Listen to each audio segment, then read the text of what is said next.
Once you have all your animations in place, then we need to make sure that your slideshow advances automatically.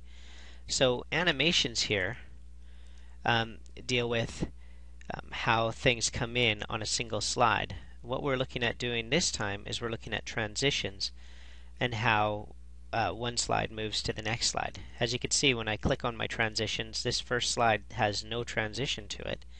If I decide to put a transition, I can choose like to wipe,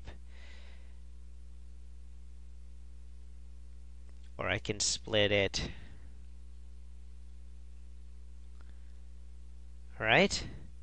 But what's really important is to figure out, okay, how long do I want this slide to stay up before it switches to the next slide? And what I do is I go over to my sound icon and I just see, okay, well, how many seconds of sound do I have? This one happens to have like almost 13 seconds of sound.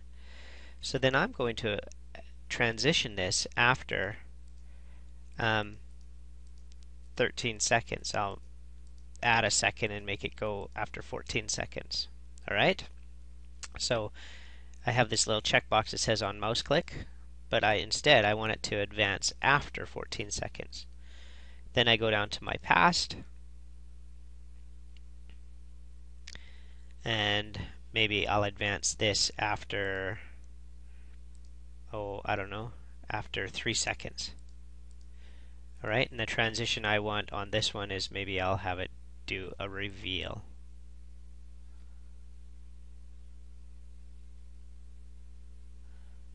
Okay, so we go up here and let's just test this out and see how well it works.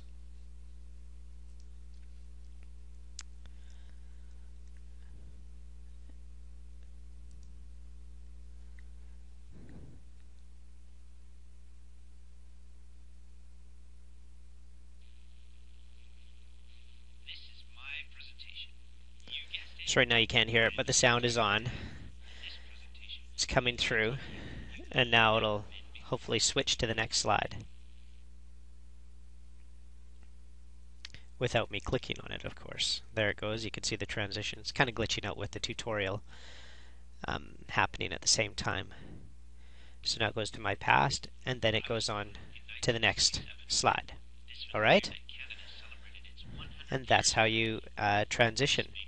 Make sure you save your work as you go, and when that's done and you know that everything works automatically without you having to press the button after you start the slideshow, then you're ready to hand it in and you can go to the hand in tutorial.